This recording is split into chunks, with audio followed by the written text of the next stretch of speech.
இப்ப தேர்தல் ஆணையமே கூட நீ எவ்வளவு காலம் இருக்குன்னு தெரியல. அதை பாஜகவினுடைய தேர்தல் பிரிவா மாத்திட்டாங்க. அன்னைக்கு ஒரு பிஜேபி காரர் சொல்றாரு, ஏய் எல்லா கட்சியிலையும் வக்கீல் அணிதான் இருக்கும், எங்க கட்சியில மட்டும் தான் நீதிபதி அணியா வச்சிருக்கோம், சொன்ன விருது எழுதி கொடுத்துட்டு கையெழுத்து போட்டு போயிருங்க, முடிஞ்ச உடனே அடுத்த பதவி. இப்படி ஒரு நிலைமை. இந்த பின்னணியிலே தான் மார்க்சிய கம்யூனிஸ்ட் கட்சியினுடைய 24வது அகில இந்திய மாநாடு. நீங்க எல்லாம் தயவு செய்து வரணும்னு கேட்டுக்கிறேன். நம்ம வீட்டில் ஒரு திருமணம்லாம் வெத்தலை வச்சு கூப்பிடுவோம்ல, அதுபோல மதுரை மக்கள் சார்பாக நம்முடைய உழைப்பாளிகளின் திருநகராக விளங்கக்கூடிய, இன்னும் சொல்ல போனால் செங்கோடி இயக்கத்தினுடைய கம்பீரமாக அடையாளமாக விளங்குகிற திருப்பூர் மக்கள், நம்மளால போய் ஆல் இண்டியா டூர்லாம் போக முடியாது. அங்க வந்தீங்கன்னா ஒட்டுமொத்த மினி இந்தியாவும் அங்கே வர இருக்கிறது. காஷ்மீர்ல தாரிகாமி துவங்கி கன்னியாகுமரி வரை, அஸ்ஸாமில் இருந்து மணிப்பூர்ல இருந்து ஒட்டுமொத்த அனைத்து மாநிலங்களிலும் வேறுபரப்பி இருக்கிற, உயர்ந்தோங்கி இருக்கிற மார்க்சிய கம்யூனிஸ்ட் கட்சியினுடைய தலைவர்கள் 1000க்கும் மேற்பட்ட பிரதிநிதிகள் மாநாட்டிலே பங்கேற்க இருக்கிறார்கள். பேசிக் கொண்டிருக்கிறோம். 3 மாநில முதல்வர்கள் பங்கேற்கக்கூடிய மாநில மத்திய அதிகாரத்தை மையமாக கொண்ட கருத்தரங்கம் நடைபெற இருக்கிறது. இத்தனைக்கும் முத்தாய்ப்பாக 6ஆம் தேதி ஒரு 25,000 தொண்டர்கள் அலை அலையாக வருகிற அந்த செந்தொண்டர் அணிவகுப்பு.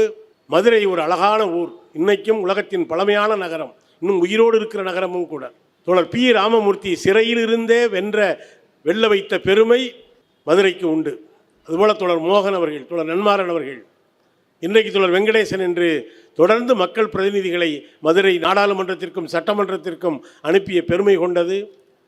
அப்படிப்பட்ட மதுரைக்கு நம்ம பொதுக்கூட்ட திடலை கீழடிக்கு பக்கத்தில் தான் இருக்குது.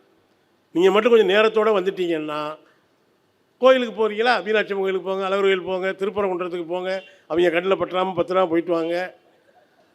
அப்படியே பக்கத்தில் போய் கீழடியும் நம்ம காலடியில் அருமையான அருங்காட்சியகம் இருக்குது. போய் பார்த்தீங்கன்னா தான் எவ்வளோ பெரிய தொல் இனம் நாம்னு தெரிஞ்சிக்க முடியும். எனவே இதையெல்லாம் பார்க்கக்கூடிய ஒரு அருமையான வாய்ப்பு. என்னென்னா, அப்படி பார்த்தா தான் நமக்கே ஒரு உற்சாகம் வரும். ஏ அப்பா, என் கட்சி இவ்வளோ பெரிய கட்சினா அப்படின்னு. இன்றைக்கே உண்மையிலேயே திருப்பூரில் நீங்கள் செந்தொண்டர் அணிவகுப்பு நடத்தும் பொழுது நான் லைவில் பார்ப்பேன். ஏன் தெரியுமா? அது ஒரு வருஷத்துக்கான செல்ஃபோன் சார்ஜை ஏற்றின மாதிரி தெரியும். என் கட்சி, என் கொடி, என் தொண்டை அப்படின்னு. நீங்கள் கீழடியிலேக்கு பக்கத்தில் இருக்க மைதானத்தில் வந்து இந்த தமிழக உழைக்கும் மக்களை செங்கடலை பார்த்துட்டிங்கன்னா அப்புறம் சார்ஜே பண்ண வேண்டியதில்லை. சாகிற வரைக்குமான அந்த உற்சாகத்தை அந்த கொடியும் அந்த முழக்கமும் நம்முடைய மாநாடு தீர்மானிக்கிற திசைவெளியும் தரும் என்கிற நம்பிக்கையோடு நம்முடைய தோழர்களுக்கு என்னுடைய அன்பையும் வணக்கத்தையும் சொல்லி என் வார்த்தைகளை நிறைவு செய்கிறேன். நன்றி, வணக்கம்.